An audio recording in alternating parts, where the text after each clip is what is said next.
What is going on, everybody? It's the Fonz, and we're here for an NXT review for last night's episode of NXT, February 19th, 2020. This is the aftermath show for TakeOver Portland, which happened this past Sunday. This was going up against the best episode of AEW's TV series we've seen so far. So basically, if you watch NXT first, and then you watch AEW, you're gonna be like, well, this show would, like, you watched NXT first, didn't watch anything about AEW, stayed off of social media, be like, this was a good episode, not a bad show. Then I'm gonna go see what AEW did and be like, man, AEW just smoked NXT.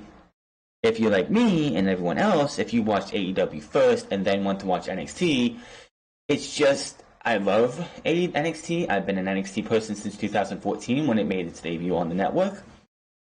But nothing they did last night was going to top what AEW did. Last night was a one-show spectacle. Last night, there was no possible way, and I would be surprised here in a few hours when the ratings come out, that AEW, it would not be surprised if they hit 1 million views. Because that was a pay-per-view quality show. This was fine. It's just, I hope nobody decided to go and watch NXT and AEW back-to-back in a 4-hour span, because you would have been worn out just from AEW. I went to bed, I got up, I did a couple things, I rested, and I got myself to watch NXT today. And again, not a bad show. NXT itself has never really had a bad TV show. But nothing they did last night was going to top NXT. That's no fault of AEW. That's no fault of their own.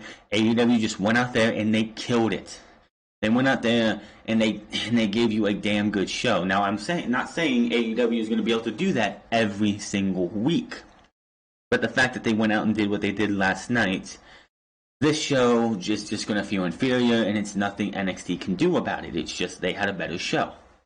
Of course, on this night there were two things that we had advertised: Lio Rush versus Jordan Devlin for the cruiserweight championship, and Velveteen Dream versus Roderick Strong in a grudge match after what happened in October, writing Velveteen Dream off, who was out with a back injury, and of course Velveteen Dream coming back 2 weeks ago, ripping his pants, and having another pair that had his wife, Roderick Strong's wife, and their son on his attire.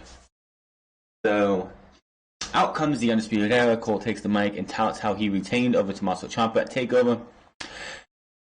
Praises his partners and says they will continue to set the standard for NXT. They go on, and Cole brings up that how Strong will take care of Velveteen Dream tonight, and the lights go low, and then comes the purple tint. Dream's logo appears on the big screen in the stage. We hear Dream talking about tonight's match. The lights go back up. Strong is furious, and he promises to make Dream wish he never came back. He drops the mic, and they exit the ring as the music hits. So, short, sweet, to the point, and very good way to open NXT. Just, Adam Cole is still your NXT champion. He is going to go out there. He's going to gloat the fact that he is still champion. He does praise the other guys, but it's all about Roderick Strong tonight. It's not about anybody else. He wants revenge. He wants to beat the piss out of Velveteen Dream. That is the main event of last night. The announcers show us how Gargano turned on Tommaso Ciampa, which I still am. I'm on the fence for this one, for the Gargano and Ciampa feud. We had it for about a year plus. It didn't end the way we wanted it to, with Johnny Gargano beating Tommaso Ciampa to win the NXT Championship and sending Tommaso Ciampa on his merry way to get his neck done with. That was a year ago. And I don't know. Johnny Gargano as a heel, I don't know.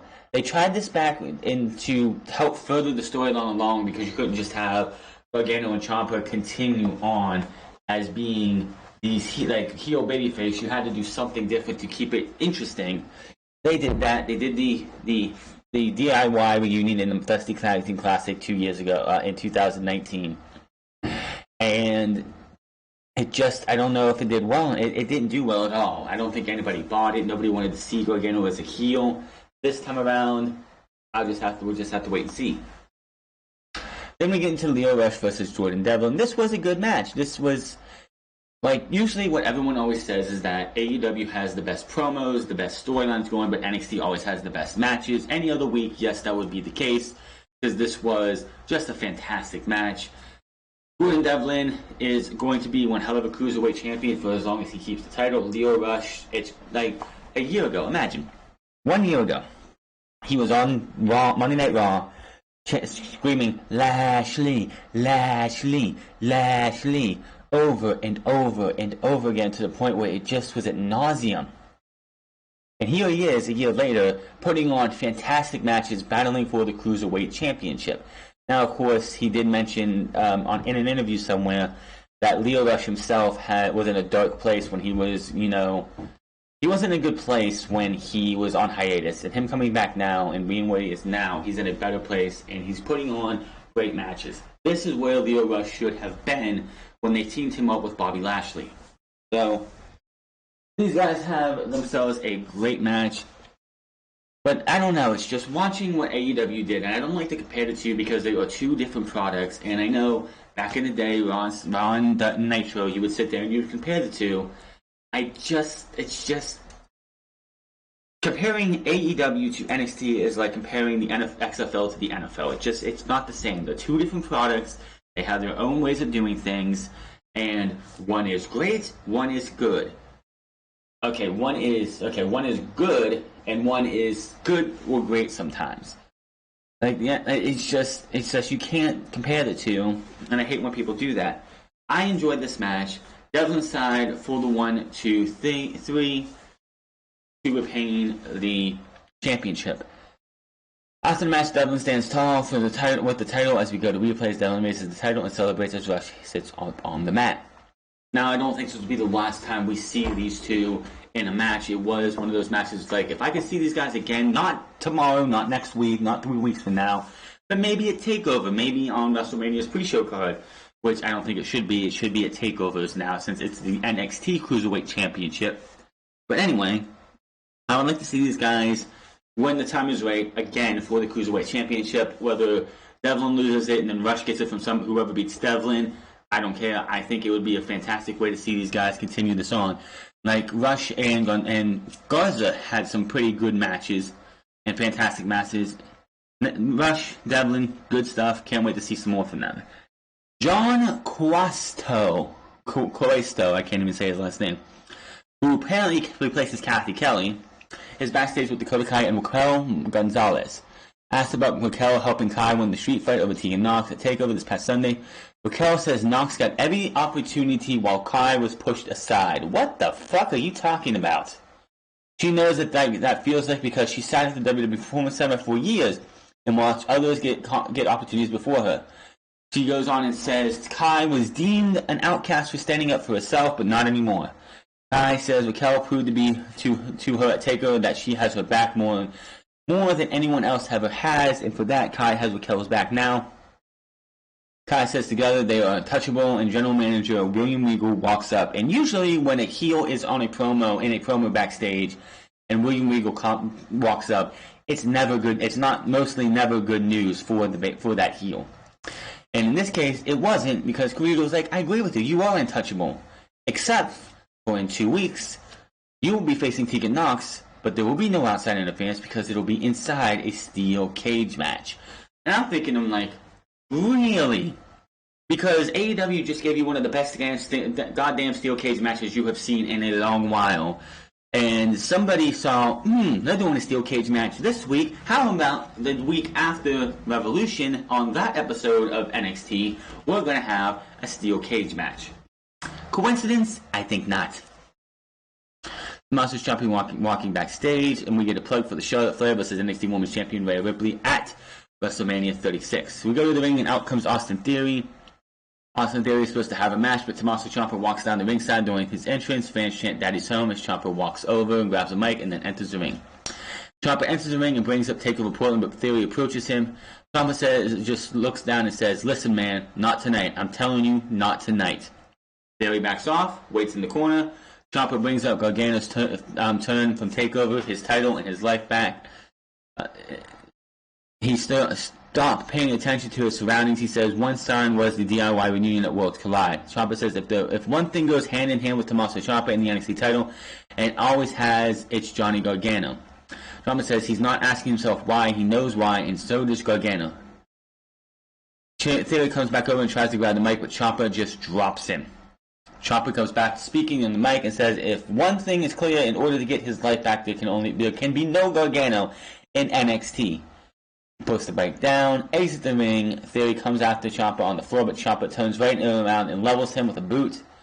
Ciampa kicks Theory in the head and starts launching him into the barrier over and over. He has snapped. The referees try to break it up, but Ciampa continues to manhandle Austin Theory on the bottom of the ramp as fans cheer him on. Ciampa storms up the ramp, and on the back of the referees check on Theory.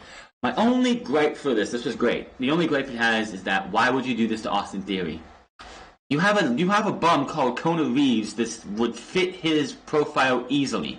He's the finest. He doesn't give a fuck about anyone but himself. He has this ego. Have him be the one dropped by Tommaso Ciampa. Austin Theory should not be getting buried like this to Tommaso Ciampa. Yes, next week on NXT. Because of this, it will be Austin Theory versus Tommaso Ciampa. Should be a hell of a match. But again, I would have rather seen Ciampa destroy a Kona Reeves or somebody like that than Austin Theory. That's just my opinion.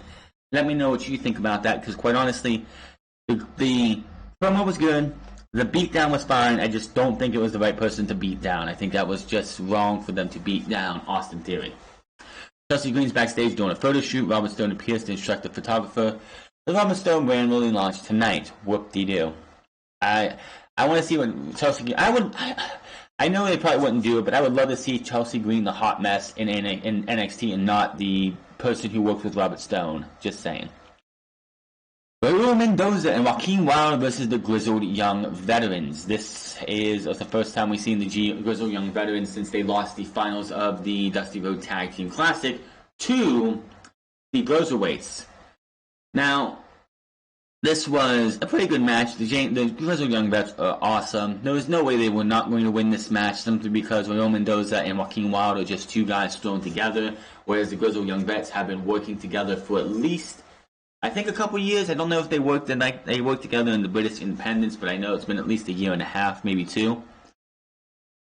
They hit the Ticket to Mayhem 1, 2, 3. They take the mic. Gibson takes the mic and cuts a heel promo. He says this is the land of the free and home of the brave, but it's really the land of the neckbeard and home of the ignorant. Oh yeah. He goes on about how the Grizzled Young Vets have come to NXT to take over and will soon be known as the #1 in the world, and we go to commercial break. So I guess the Grizzled Young Vets' time in NXT UK are absolutely over after this promo. So that takes away from NXT UK, but they do have a lot of tag teams over there. And NXT in the US version of NXT needs tag teams. You have the Cruiserweights, which apparently Matt Riddle's been suspended for 30 days for getting caught smoking pot, I guess. I don't know exactly what's going on there. You have the Undisputed Era. You have Tony Lorcan and Danny Burch. You have the Forgotten Sons, which nobody seems to fucking remember, and that's about it. So having the Grizzled Young Vets coming over to NXT from the NXT UK is actually good. It helps the NXT tag team division and just gives you more tag teams for them to have. We get a promo for NXT UK TakeOver Dublin on April 26th, and we go to the ring, and out comes the tag team champions Matt Riddle and Pete Dunne. They go through the crowd to celebrate the fans before entering the ring. Fans chant bros weights. Riddle takes the mic and opens what they bro. Riddle asks where their golf cart is, and Dunne says Riddle got it impounded. Dunne says all that matters is they are now the new NXT Tag Team Champions. Fans chant, you deserve it. Now Riddle says the celebration continues. He talks about how they partied hard in Portland. Even Stallion Pete, Riddle jokes that the Stallion Cup, the Dusty Rhodes Tag Team Classic Cup, partied too hard and has been suspended for 30 days because he failed a wellness policy. He lastly said that's a thing around here. Out comes the Danny Burch and Tony Lorcan for this non-title match. The Cruiserweights, Oney Lorcan and Danny Burch. Versus Oney Lorcan and Danny Burch. I don't know what's going on with the whole Matt Riddle thing. If he's just making a joke about the wellness policy thing, which that's not something to joke about. If he legitimately was suspended for 30 days, he would not be seen on television. So this was a hell of a. This was like Danny Burch and Oney Lorcan. I really, really wish they would have won the tag team titles at least once in the last when they had that takeover match against the Undisputed Era about 2 years ago. That was the time to give them the tag team titles.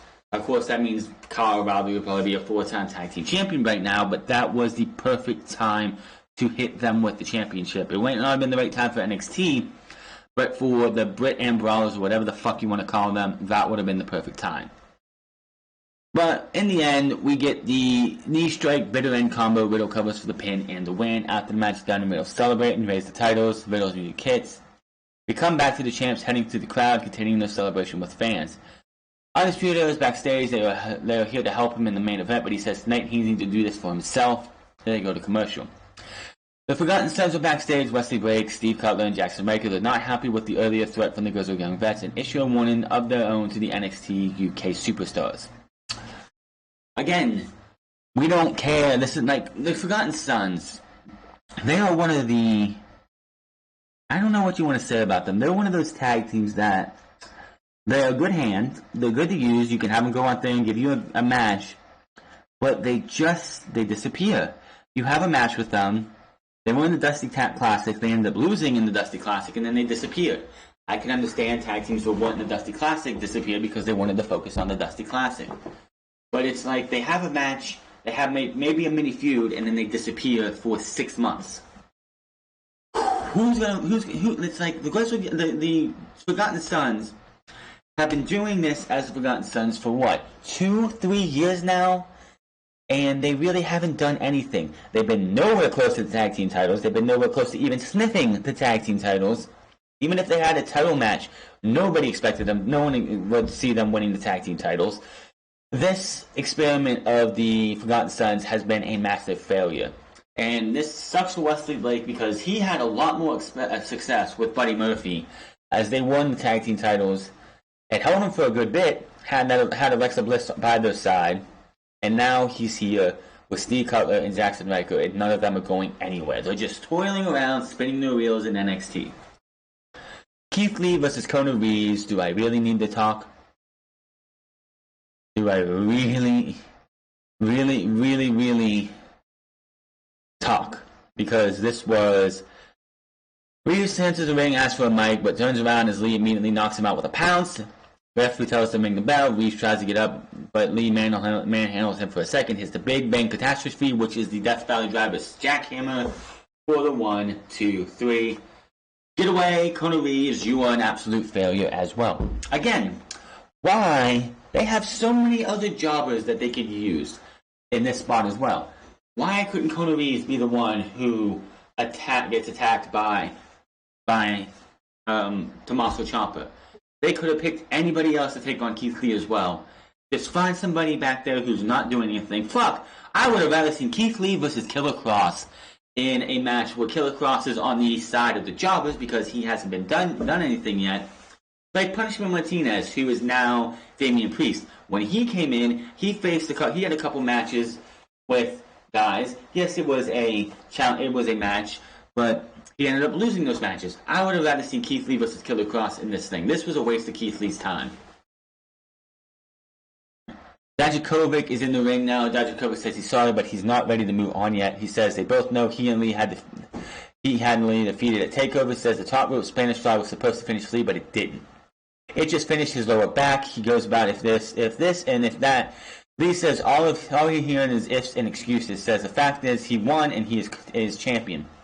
Raises the title. Lee goes on and fans chant fight forever. Now Lee says he's always up for a challenge, and if Dijakovic can talk, William Regal into it, then he can fight forever. Tosses the mic and exits the ring as his hits. I don't want to see it till we get to Boston. If these two are going to have another fight, I don't want to see it again till Boston. Period. We've seen it enough. You're just going to take all the things that they've done special and make it feel irrelevant the more you have this going. If he hurt his back doing that Spanish Fly and that finish, he said it finished his back, then give Dijakovic the next month off. He's not going to factor in. He shouldn't factor in anything at TakeOver Tampa. Give this guy time off. Let his back heal. If that's a real thing. If it actually did hurt his back, give him time off, and then have him come back and fight his way back.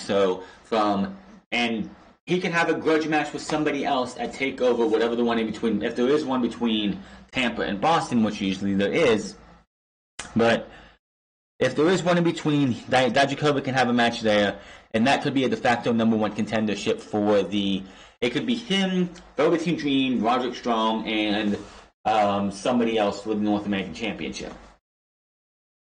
But right now, I don't want to see. I'm Dijakovic versus Lee out. I don't want to see anymore. Kaden Carter versus Chelsea Green, because we needed to see this again. Robert Stone's to the stage representing the Robert Stone brand for the relaunch. Stone introduces Chelsea Green and calls her the face of the NXT women's division. You kind of have to have wins and be in the championship contender to even think about winning the women's division's face. So that doesn't work for me. So this one, Chelsea Green actually ends up winning with the Unprettier after having a nice little match. It was okay. Kaden Carter, just, I don't know what they're doing here. The former Lacey Lane, just, I don't know. She 50-50'd with Chelsea Green. Not what I want to see in NXT. I don't want to see 50-50 booking. We've seen it in WWE for far too long. I don't want to see it in NXT. She won. She moves on. Good for her. Back from break, the Monster Ciampa vs. Austin Theory was announced for next week. Also, Finn Balor will make his return, his first appearance since TakeOver Portland. And Velveteen Dream versus Roderick Strong. This was, of course, built up over months. We didn't know what the hell was going to happen with Dream after he was quote-unquote taken out and moved off of NXT due to a back injury. He was taken out by the Undisputed Era and quote-unquote. But he came back again, tore his tights off. It says "Call Me Up Marina" on his ass, and then it said he had the son and the child and his wife on his tights. It would have been one thing if it's one thing if he just puts the Marina Shafir there, but they put Troy on his tights as well. That's going just a little too far. It's kind of funny because on Monday Night Raw you have Seth Rollins pretty much as a heel telling you that in his own words, in his own words, do whatever you set your mind to. And then on NXT, a babyface is trying to get in between Roderick Strong and his wife and child. Man, what a time to be alive in the professional wrestling world. Dream mouths "Hey Marina" to Strong's wife as the mind games are already being played out. Roderick Strong comes out by himself, the bell rings, and these two just brawl and beat the fuck out of each other. Somewhere in this match, Roderick Strong is down. Velveteen Dream rips the tights again, and there on the crotch of him is Marina Shafir. I think people were getting the Rick Rude references before, but you're going completely Rick Rude? Come on, Dream. Stronghold in the middle of the ring. Dream crawls in the hole and finally gets a bottom rope to break. Strong goes for another hold, but Dream kicks him over the top for the floor. Strong gets in and fights back. Dream kicks out of the roll-up, then rocks Strong in the mouth. Dream goes up and kicks Strong in the mouth. They unload on each other with strikes while down on the mat. They get up and Dream walks into the two big boots to go down. Strong jumps right into a super kick after more strikes between the two. Dream goes and hits the Dream Valley Driver. Dream rips off the tights he's been wrestling in tonight and reveals another pair with Marina Shafir's face painting on the front of them. This isn't the one before on the knee. It's on his crotch. I don't know if the back still said "Call Me Up Marina." But dude is going completely Rick Rude. Adam Cole, Kyle O'Reilly, and Bobby Fischer at ringside instead of as they just ran out. He takes them down, comes back in, Tangle Strong. He goes right up, hits the Dream Valley Driver for the 1, 2, 3. Roderick Strong is beaten, but unfortunately the Undisputed Era immediately hit the ring. Triple teaming Dream, take turns destroying him, hitting finishers. Strong recovers and joins them. The Undisputed Era poses over Dream in the middle of the ring as NXT goes off the air. Okay, so is that the end? That like Dream beating him would usually signify that he won and it's over. That's it, they're done. But no, having the Undisputed Era beat down Dream right after tells you that this is far from over. This is not done yet by a long shot. What can they do next? I don't even know. But Dream having Marina Shafir on his crotch is just... I mean... This ain't PG anymore, man. This ain't PG at all. This show was not bad. I have not watched one episode of NXT since 2014. I watched some in 12 and 13 on Dailymotion when you find the ones that someone uploaded in parts or whatever.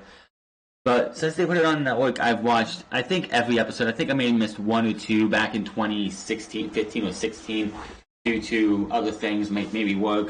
Because I was working a 40-hour job at one time, and I would pass out when I had an off day, and Wednesdays sometimes would be my off day, and I wouldn't even go back to watch NXT just because I was so goddamn tired. But for the most part, I've seen most of the episodes. I have never seen one episode that is awful, horrible, terrible, insulting your intelligence. It's just going into the show. I could not go into the show and try and be like, this is like AEW did so fucking well this week and did so fucking good that nothing NXT did was going to be able to top what AEW did. That cage match, that tag team title match, Jon Moxley versus Jeff Cobb, the Battle Royal was the best Battle Royal I have seen since All In's over budget Battle Royal. There's so many things that happened on Wednesday on the other channel on TNT. Nothing on this show could top it, no matter what they tried to do. And honestly, I don't even think Triple H, NXT, or even Vince McMahon is trying anymore. There was a couple times in October, November, December, we would get a takeover type show. January, we didn't get one of those. This month, we're probably not going to get one of those. It just feels like everything that NXT was pushing to try and do to beat AEW to submission is done and over with. The Wednesday Night War is not really a war. AEW is clearly the better show most weeks.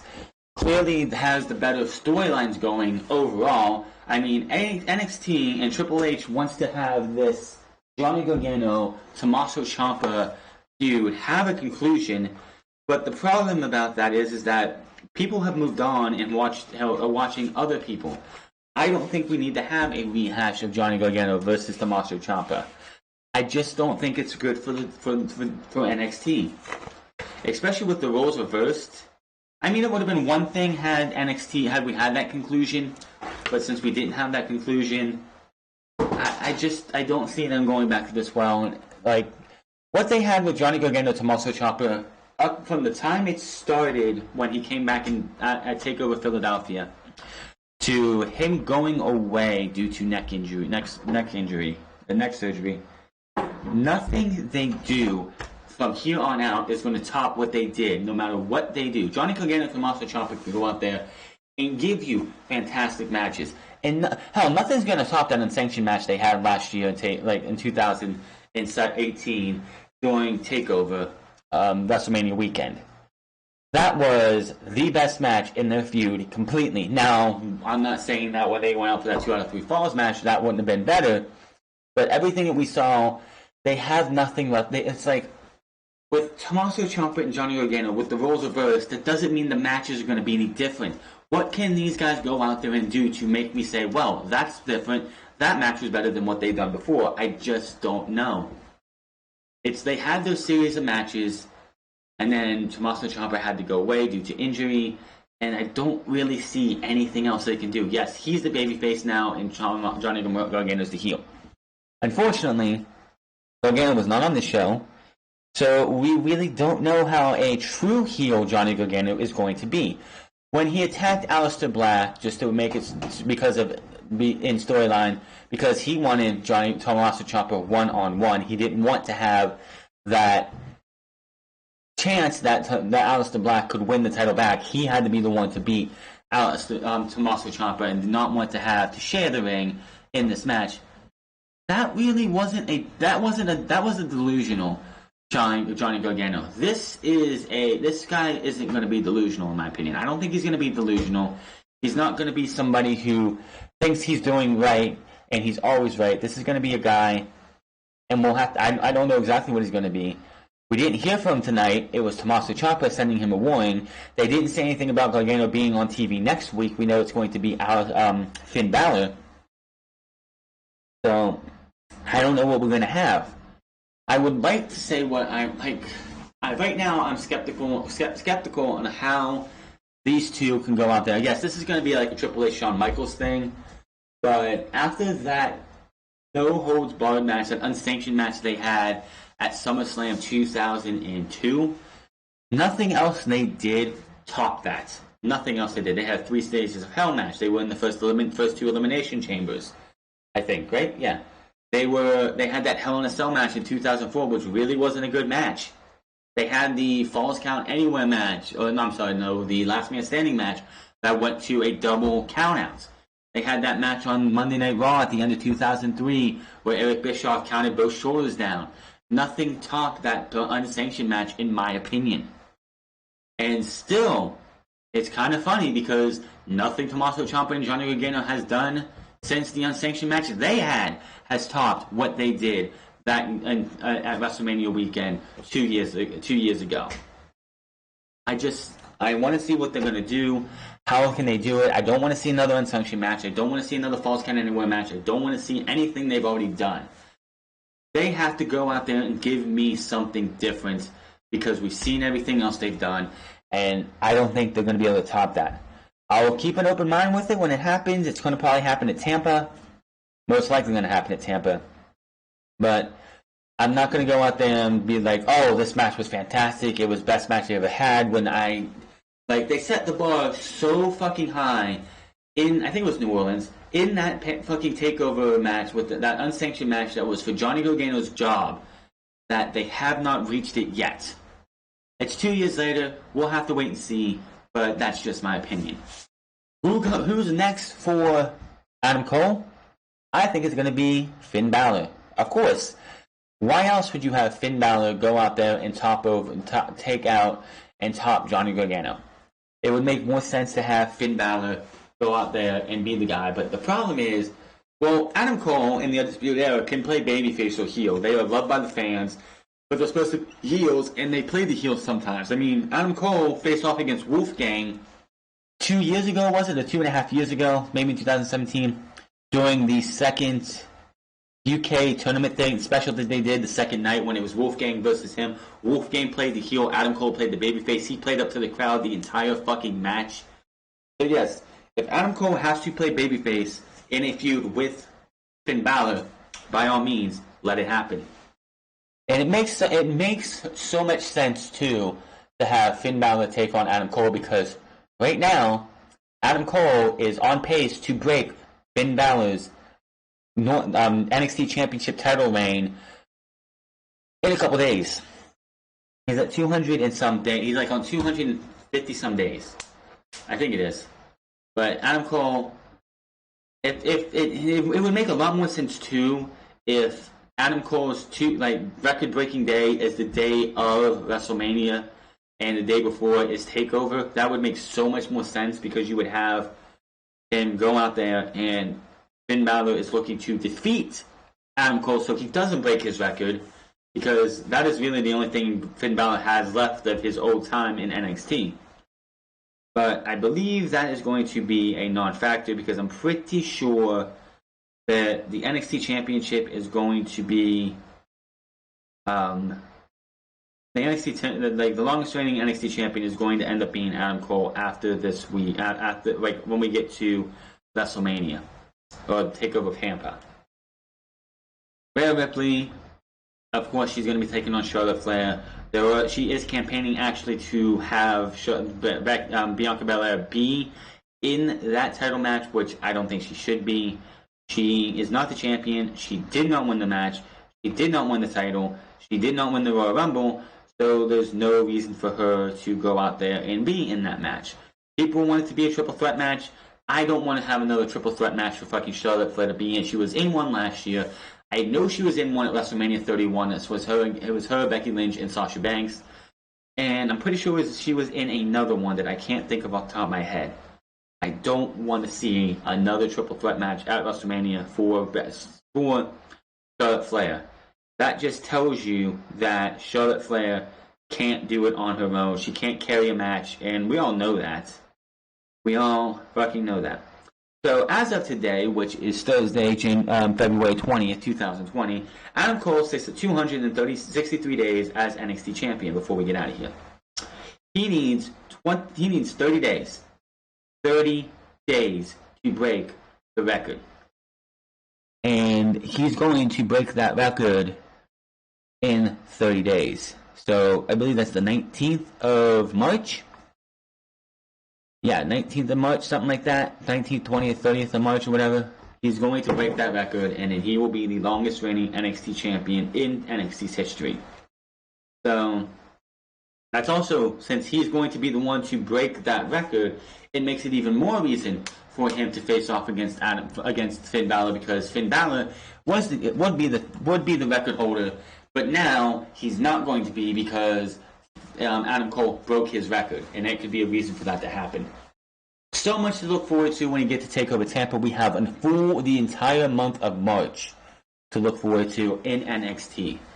Now, for people who aren't caring about the ratings, which outside of the powers that be and the people on the TV network people, we shouldn't care. We get good professional wrestling every Wednesday night, whether it's NXT or AEW.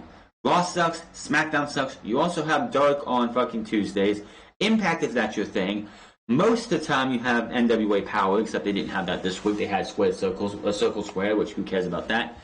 But you have good wrestling. If you're tired of Raw, if you're tired of SmackDown, don't hate on AEW. Give it a shot. Give NXT a shot if you don't want to watch NXT, if you don't want to watch the other ones, but you've never watched NXT. This is the best time to be watching professional wrestling.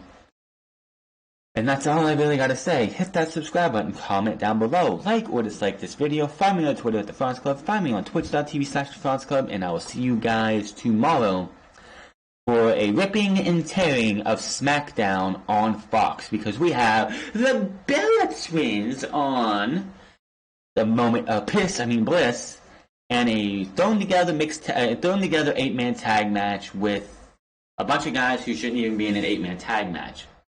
But that is going to be all. I'll see you guys tomorrow, Saturday. I might do I missed out week 1 and week 2 because of other reasons. But Saturday, I think I'm going to give myself a prediction of the 4 games coming this week for the XFL. Make sure to check out my XFL analysis for week 1 and week 2, as they are now up on the channel. And I will see you guys tomorrow, as I said, for SmackDown. Until then, my name is The France, and I'll see you guys later.